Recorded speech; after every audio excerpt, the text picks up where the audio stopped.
Hey YouTube, Roy Marko with Roy Marko's Garage. Coming today with a lever kit for my C50.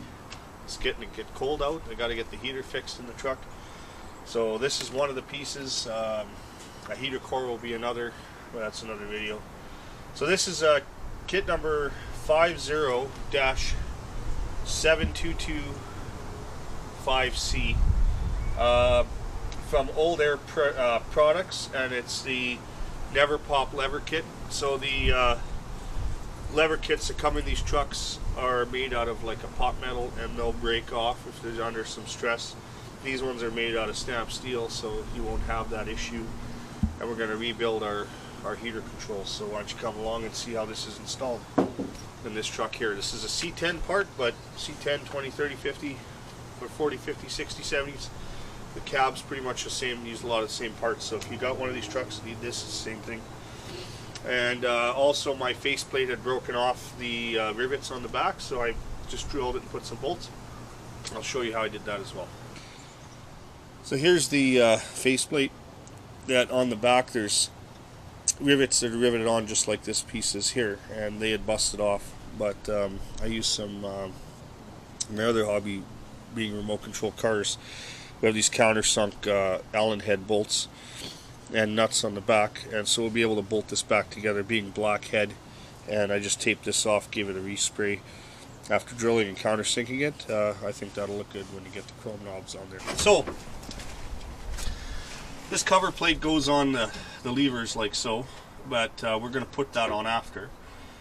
I figured it's easier to just, instead of taking this right out of the truck, since I got to put it back in the truck anyway, I'll just change out the levers right where this is.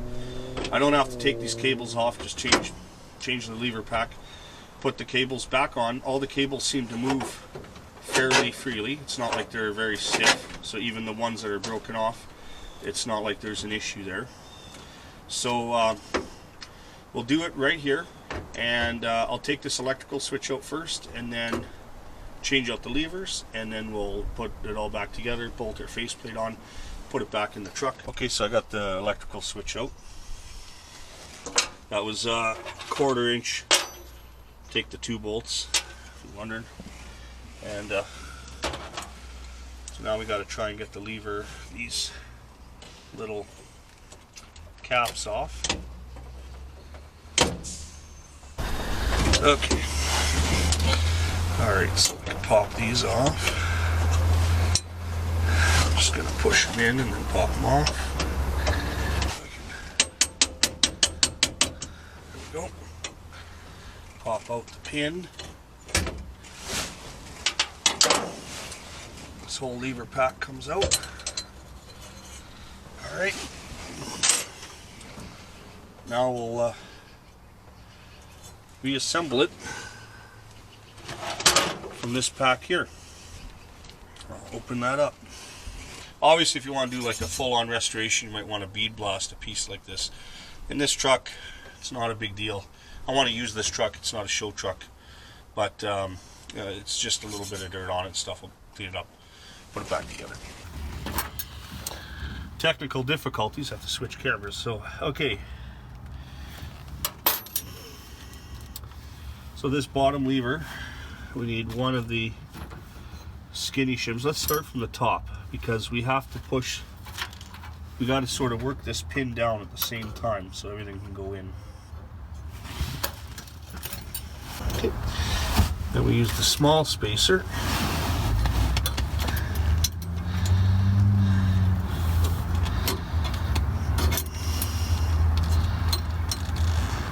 This guy in.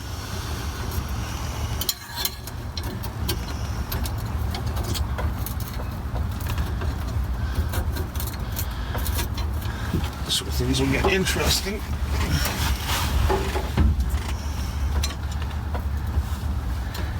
Just get the spacer under there first.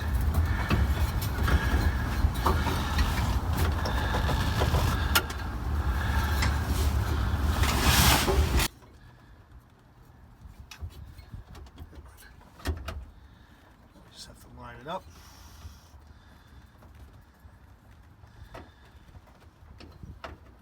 There we go.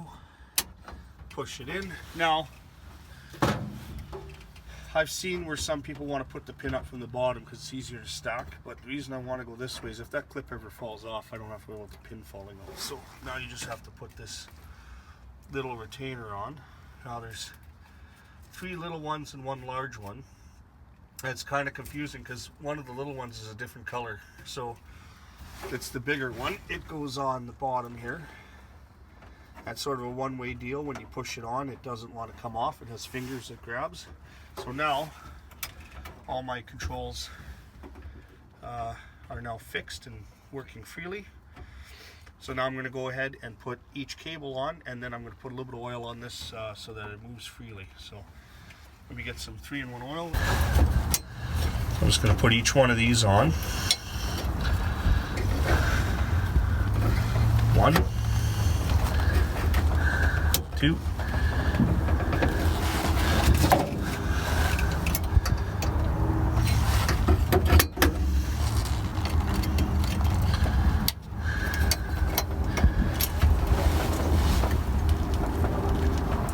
'Go. I'll stick one of these retainers on each one.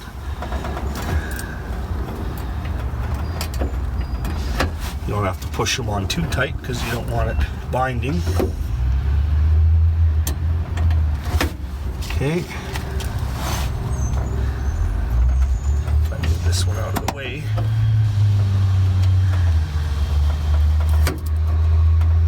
There we go. So all my retainers are on here. All my levers work. It's not too stiff. Sometimes it's a good idea to replace these cables if they're stiff because you don't want to damage your components. I'm just going to put a little bit of lubrication on these. It's always a good idea.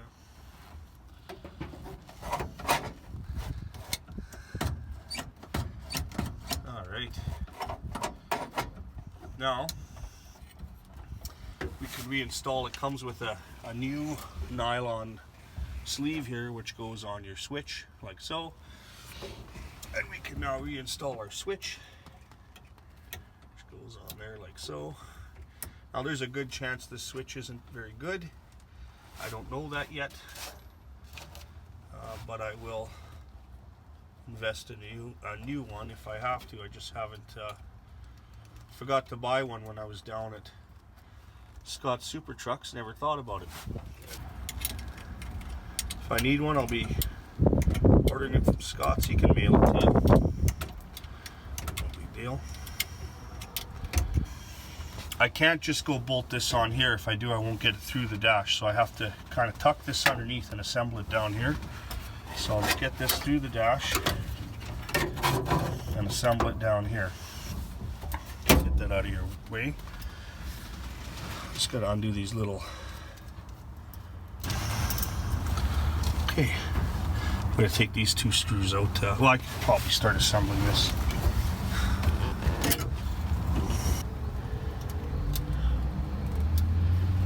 About to lose this one.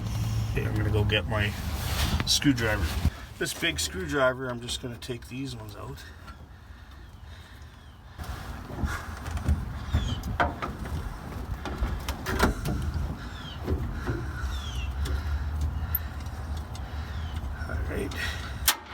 Ah.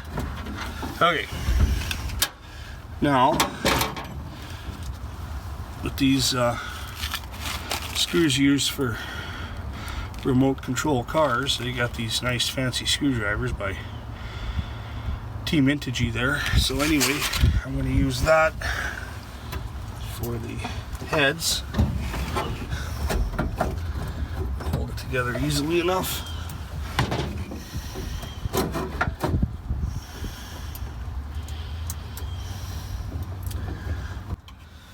You can buy this whole unit new if you need to, but it's like $230. The lever kit is $50, and I had to drill holes and kind of make this myself. But for this truck, like I said, it's not like a concourse truck, so this will work just fine.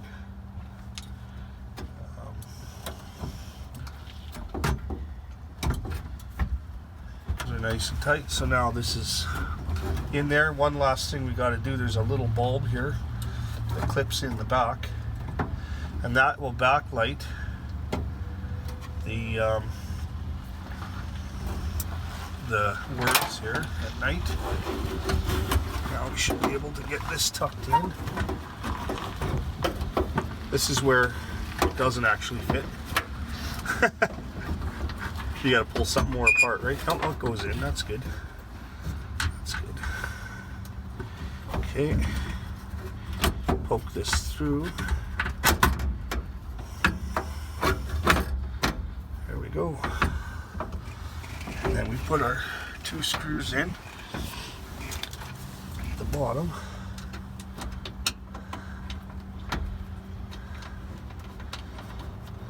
All right.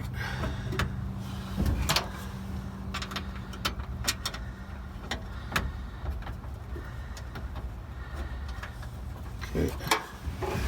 I'll use a screwdriver. Tighten that down.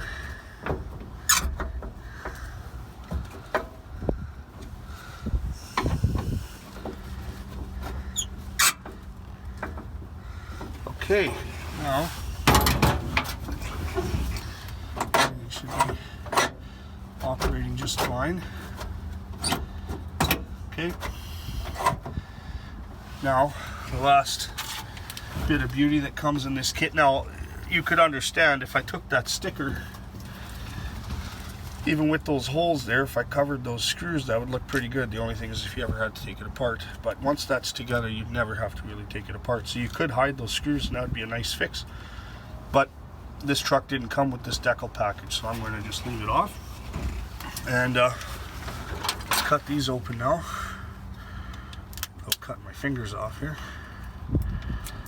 I was thinking these were metal, but I guess not. But I'm not sure if the original ones are plastic. Okay, so I'm gonna press those on. Not complaining.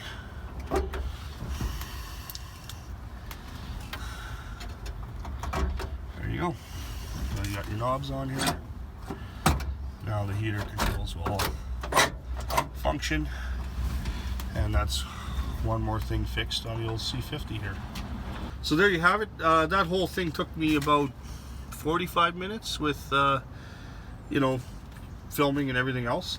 And so there you go. The Old Air Products, part number 507225C, the kit lever for 6772 Chevy truck. It seems to be a good installation, and I'd recommend it for anybody who has any issues instead of buying a whole piece. And fix up your old truck if you have any broken levers. So, and if you like this video, please subscribe, smash that like button, ring that bell for notifications, and have a great day.